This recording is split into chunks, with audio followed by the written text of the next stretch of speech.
In this video, I will present a series of political events as well as cultural developments in the Greco-Roman world of classical antiquity. This table of events will cover some pertinent events that are in line with the Greeks, and then also that of early Rome, talking about the kingdom, the republic, and the empire, starting in the year 775 or 753, the traditional date for the foundation of Rome, and then also ending with the Emperor Justinian. The Emperor Justinian closing the school at Athens, the academy first founded by Plato, the pupil of Socrates, teacher of Aristotle. And then, of course, that's correlated with from 633 to 655, when the Arabs conquered Syria, Egypt, and the Sassanid Empire. And then all the way until, of course, even then, with the close of the empire in the West in the early 6th century.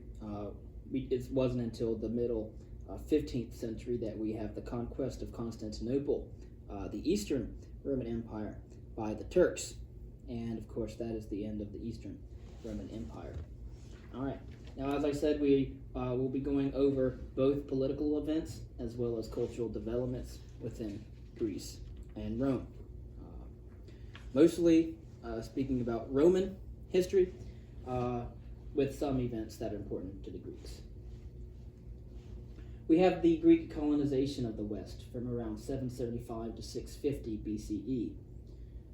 Also, the dates and the reality of events that were in early Roman history are very uncertain. Rome actually began as a community on the fringes of Etruscan culture. And under the later kings, it was in effect an Etruscan city dominating Latinum. The establishment of the Republic caused a decline in its power as it fought for survival against the Etruscans and sought to reestablish its dominance in Latium. The 5th century, of course, was a period of acute social tension. The destruction of Veii ended the Etruscan threat, and the sack of Rome by the Gauls proved only a temporary setback. By the year 338 BCE, Rome had incorporated Latium and moved into Campania. From around 700 to 650, we have the diffusion of hoplite tactics. Again, I'll just go over some more Greek history here, comparing it with that of Rome. The traditional date for the foundation of Rome is 753, and the period of the kings from 753 to 509. During that time, we see the reign of Tarquinius Priscus from 616 to 579. Servius Tullus, who had military reforms and created the what's called Comita Centuriata, which was a treaty with the Latins, and it was the foundation of a temple of Diana on the Aventine. And of course, his reign was from 579 to 534. Servius Tullus. Alongside those dates, we have the foundation of the Greek city of Massalia. And of course, we have from 657 to 570, an age of tyrants in Greece. Then, alongside of that, from 546 to 480 BCE, we have the flight of the Ionian Greeks from Persia, bringing Greek philosophy and culture to the West. We have Xenophanes, for example, Pythagoras, Parmenides, and these were philosophers that were pertinent in Greek history. And then Alcmaeon of Croton as a doctor at the time. In 540, we have the Battle of Alalia, where the Carthaginians and the Etruscans checked Greek expansion in the Western Mediterranean. And over in the Western world, at 534 to 509, Tarquinius Superbus drains the Roman Forum and suggests the creation of an urban center. And then the Etruscans are defeated at Cumae in 524 in the Greek world. And 509, we have the foundation of the Roman Republic, the first treaty with Carthage, the foundation of the Temple of Jupiter on the Capitoline. And then we have over in the Greek world the reforms of Cleisthenes at Athens in the year 508. All right. From the years 491 and 466 in the Greek world, we have tyrannies of Gelon and Hieron, which created a Greek power based on that of Syracuse. In 496 in the Roman world, the Latins were defeated at the Battle of Lake Regillus,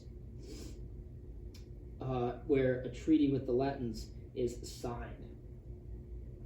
In the year 480, the Great Persian expedition by land to Greece occurs. The Carthaginians invade Sicily, and then they are defeated at the Battle of Himera.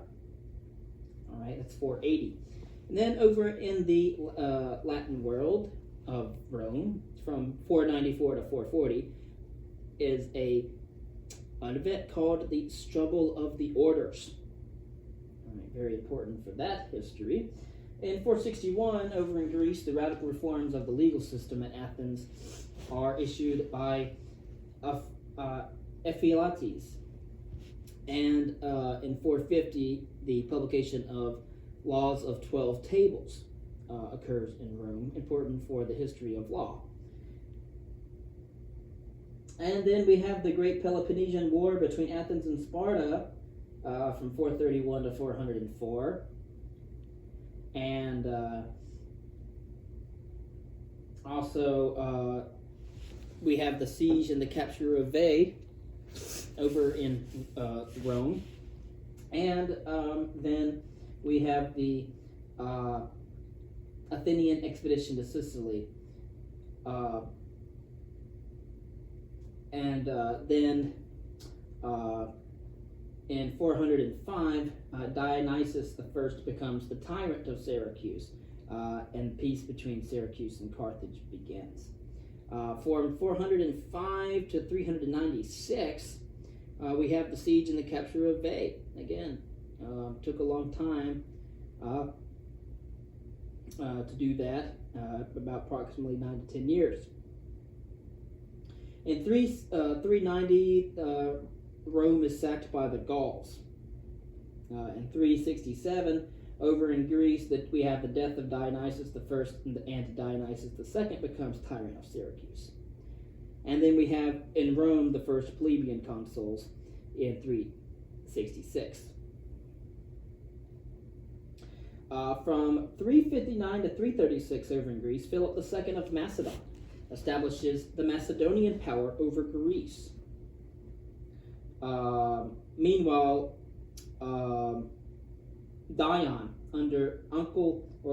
the uncle of Dionysius, and it was also a pupil of Plato, he controls Syracuse over that time. From 346 to 344, we have the second tyranny of Dionysius II. From 344 to 338, Timoleon arrives in Sicily. He ends the tyrannies, and also defeats the Carthaginians at Crimissus, which was the revival of Greek Sicily. Then in 340, there's the Latin War in Rome. The Latin League is dissolved at that time. In 338, Campania is incorporated into the Roman state, which gives Rome a little bit more territory and a little bit more power at this time. Alexander the Great overthrows the Persian Empire from 336 to 323, and he establishes Greek control so far as Russia, Afghanistan, the Punjab, and Egypt. All right, we've already gone over some histories of Alexander. Now, concerning this Hellenistic world to which we're coming into, after Philip II of Macedon and after, I remember Alexander the Great overthrows the Persian Empire, all right? Well, we have the struggles of the generals who divided Alexander's empire, and that centered on the attempts first Perdiccas, and then Antigonus, the one-eyed, to maintain the empire's unity. But by the year 306, the family of Alexander the Great had been eliminated, and the contenders felt very sure enough to claim the title of king in their own areas. But by the year 276, the three great powers of the Hellenistic world, Macedon, Egypt, and the Seleucid Empire, were firmly established. All right, in this period from 334 to 264, all right, BCE, it saw the gradual expansion of Rome to control by colonization, conquest, and alliance of all Italy south of the Po Valley. All right, now from 323 to 320, we have Perdiccas tries to maintain unity through his regency, but he is eventually killed in Egypt. Over in Rome, Pythias of Massilia circumnavigates Britain at the time. As you know, part of the Roman Empire would eventually be huge parts in the British Isles. In 323, or around 322, the city of Athens and her allies attempts to free themselves from Macedon in the Lamian War. And of course, Athens at the time was pretty much a country at that point. But the death of Aristotle and Demosthenes occurs in 322. From 321 to 289, a pretty good chunk of time, we have the career of Menander. He was the poet of the New Comedy. From 320 to 301,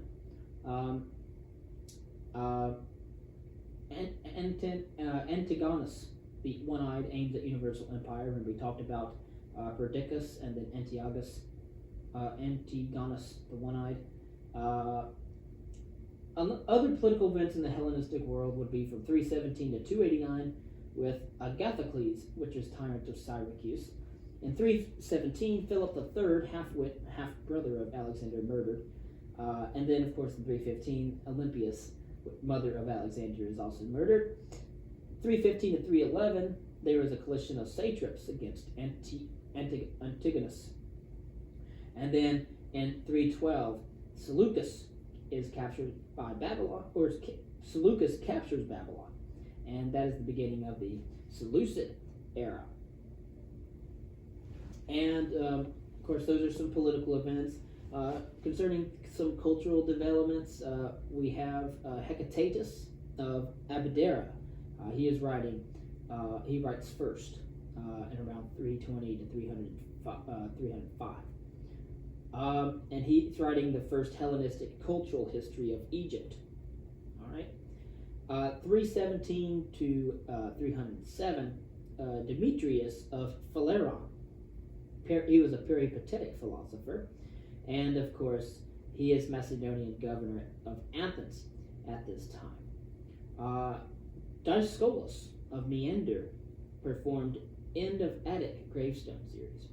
And then Polemo becomes head of academy upon the death of Xenocrates in 314. Some more political events occurring in the Hellenistic world at this time. In 311, there's peace between the successors of Alexander, and this recognizes in effect the division between Antigonus, who controlled Asia, Macedon and Greece, which were controlled by Cassander, Thrace by Lysicamus, Egypt, Ptolemy, and of course by mission the eastern satrapies, Seleucus. So in 311, up until 306, war occurs between the Agathocles and, of course, the Carthage. Invasion of Africa occurs at this time. In 310, Clearchus of Soli, a peripatetic philosopher, visits Ai-Khanoum in Afghanistan. Was very important cultural development at this time. Also in Rome, we have the Roman advance into Etruria, and this is in 310. Also in 310, political event would be the murder of Alexander IV, the son of Alexander the Great. and the last member of the dynasty. A cultural development at this time in 310 is when Zeno of Citium establishes the Stoic school in Stoa at Athens. Then in 309, Philetus of Kos was a scholar and founder of the Alexandrian poetry, and he is appointed tutor to the future Ptolemy II. In 307, Demetrius the besieger, son of Antigonus, liberates Athens, and in 307 to 306, exile and recall of Theophrastus from Athens. From 306 to 304, Antiochus, Ptolemy, and Seleucus call themselves kings, and in 307, Epicurus establishes his philosophical school at Athens. At this time, there are several philosophical schools that were developing. And, of course, we have the siege of Rhodes by Demetrius, Seleucus, by Demetrius, and in 303, Seleucus ceded Indian territories to Chandragupta, which was founder of the Mauryan dynasty, for 500 war elephants. So we've already talked about that in our world history. We've talked about the Mauryan dynasty and the territories of Chandragupta, the Indian.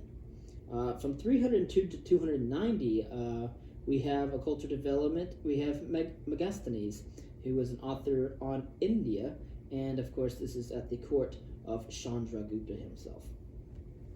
In 301, we have the destruction of power of Antigonus and Demetrius at the Battle of Ipsus,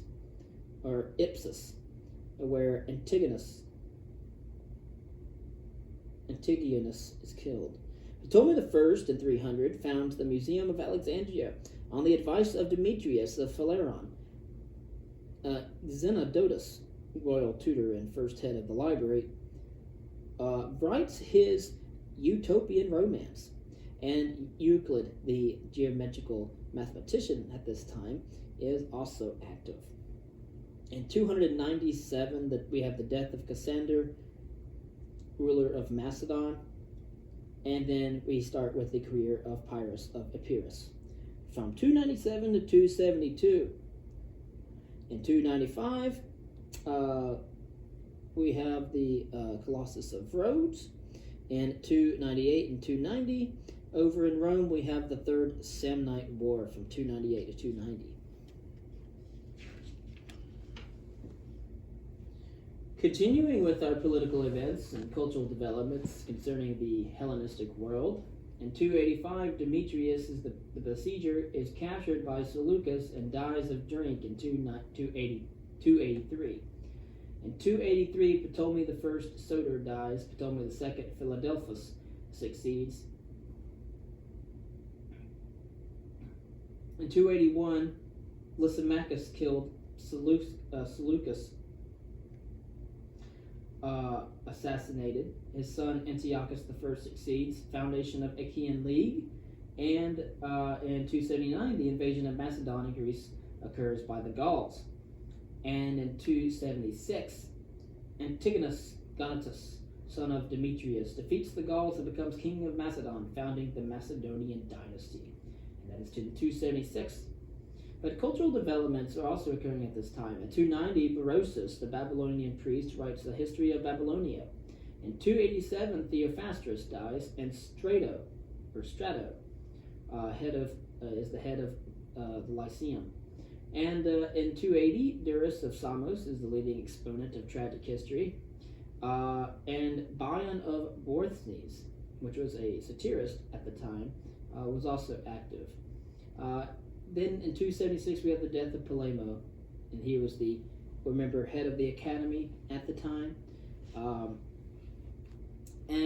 Over in Rome, from around 280 to 275, Pyrrhus of Epirus crossed into the south of Italy in order to help the Greek cities against Rome. He is then defeated by the Romans, and this is also the period of the earliest Roman coinage, which occurs at the 3rd century BC. During this time in the 3rd century, you have a balance of power. We see the creation of an uneasy balance of power between the great kingdoms, with conflict confined to disputed areas and territories. The Ptolemies and the Seleucids fought over Syria and Palestine, while the Greek cities of the Aegean Sea and land sought to manipulate the great powers in order to achieve independence. This was the great age of Hellenistic culture. We have philosophy centered on Athens. The patronage of Ptolemy II created Alexandrian literature, as well as that of science. And from the 230s, there are signs of the re-emergence of the non-Greek forces on the political scene. From 274 to 271, the First Syrian War between Ptolemy II and Antiochus I occurs. Concerning some political or cultural developments, we have the death of Epicurus in 271. From 270 to 242, Arcelius converts the academy to skepticism. Of course, skepticism is just another school of philosophy. In 270, Callimachus, Theocritus, Lycophron, Aratus, Posidippus are all active as poets during this time. Over in Rome in 272, we have the surrender of Tarentum. Really important because it is the alliance with Greek cities in South Italy. Also, from 272 to 215, Hero, the lieutenant of Pyrrhus, is elected general and then king in 270 at Syracuse. The Syracusan age of prosperity and building occurs. Also, in 270, Manetho is the historian, and he is also an Egyptian priest. He lays the foundations of Egyptian history. Very important. Ctesippus of Alexandria is an engineer as well, and Herophilus of Chalcedon is a doctor. Aristarchus of Samos proposes heliocentric theory of the universe, and that is in 270, and that is Aristarchus of Samos. Remember, Manetho is the first historian of Egypt, and we also have the death of Strato, the last head of Lyceum. And in 267, we have another important event called the Charmonidean War, where Ptolemy unsuccessfully supports Greek independence from Macedon. Antigonus Gonatus enters Athens at this time. Political for cultural development is that from 265 to 235, we have the Archive of Zeno, which illuminated the economic life of Egypt. In 263 to 241, Eumenes is ruler of Pergamum, and he founds independent power and begins building a program. In 262, Cleanthes succeeds Zeno as the head of the Stoics in the philosophical world of cultural development. In 261, Antiochus II succeeds to the Seleucid kingdom politically, and in 260 to 253, the Second Syrian War begins between Ptolemy II and Antiochus II. In 260, Hieronymus of Cardia is historian of the successors. He died at age 104. Timaeus of Tauromenium is the historian of the West, and he also dies at age 96. So we have Hieronymus of Cardia, historian of the successors, and Timaeus of Tauromenium, historian of the West. Then we start the First Punic War over in Rome. In 264, the first gladiatorial show occurs at Rome. The Roman army enters Sicily in order to help Mamertines against Carthage. The First Punic War begins. Rome begins to merge on the western Mediterranean scene with her expansion into Sicily, Corsica, and Sardinia. Her response to the Carthaginian expansion in Spain. And then in 263, Hero of Syracuse becomes ally of Rome. Very important. Just a few more events concerning the Hellenistic world. We have a few more events occurring in Rome at this time.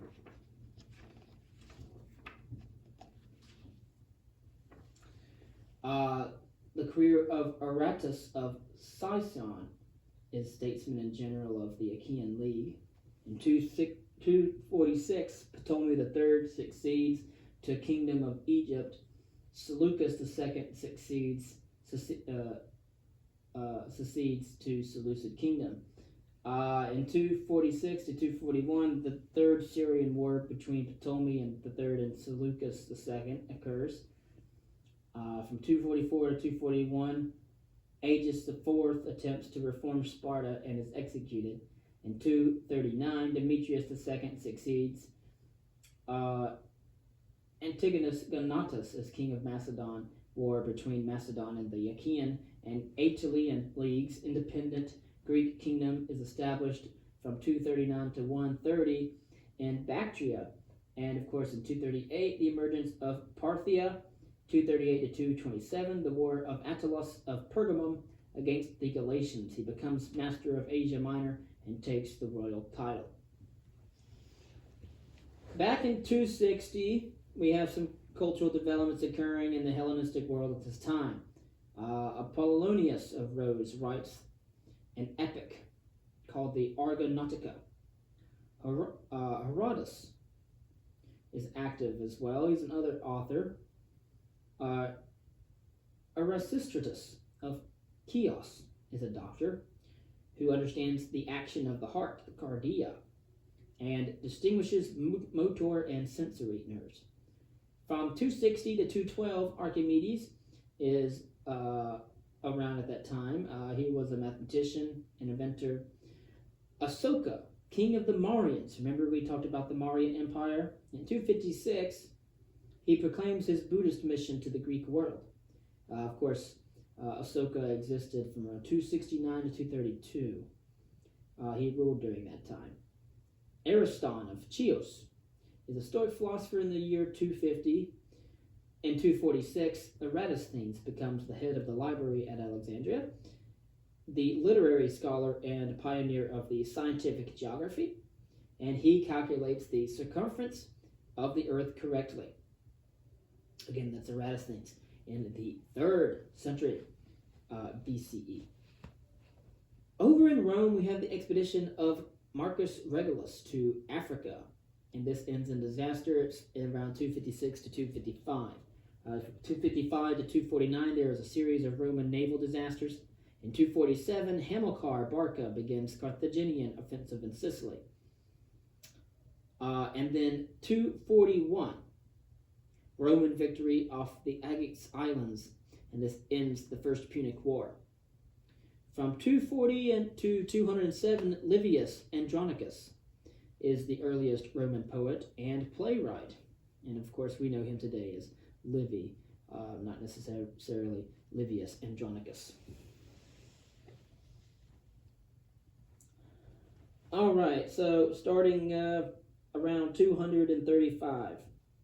237, the Roman occupation of Corsica and Sardinia occurs. Hamilcar begins Carthaginian expansion in Spain, followed by Hasdrubal. In 236, Navius's first play is produced. In 235, Apollonius of Perge is a mathematician, and he is active at this time. In 232, Chrysippus succeeds Cleanthes as the head of the Stoics in the school of philosophy. And then from 235 to 222, Cleomenes the third is king of Sparta, and he reforms the Spartan state in the year 227. In 228, Rome established the protectorate over the Illyrian coast. In 227, Sicily and Sardinia are then made provinces, and thus expanding the Roman power territorially. In 225, Eratosthenes of Cyrene is a polymath. And of course, we also have Ariston of Chios, and he is a peripatetic philosopher. They're both active in the 220s. In 223, Antiochus III succeeds to the Seleucid kingdom. In 221, Philip V succeeds to the kingdom of Macedon. Ptolemy IV succeeds to the kingdom of Egypt.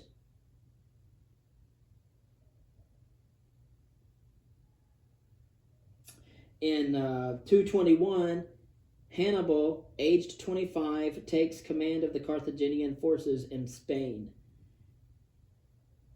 219 to 217, there is the Fourth Syrian War between Ptolemy IV and Antiochus III. Egypt is saved from the conquest by Egyptian native troops at the Battle of Raphia. And then Araphia. And then in 219,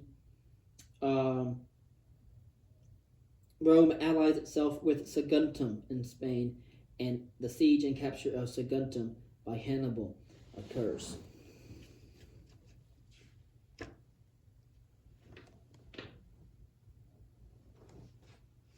In our next video, we're going to cover the East and the West, and a lot of different political developments that are occurring at the time in the Mediterranean, and we're going to continue on with our political events and cultural developments series, and are trying to get some sort of time scale here, all the way up to fall of Roman Empire in the 5th century. So it's going to take a while. We're still going to have to go into the foundation of the Roman Empire itself, and then eventually the fall of the Eastern Roman Empire 1,000 years after the fall of the Western Roman Empire. So stay tuned for more.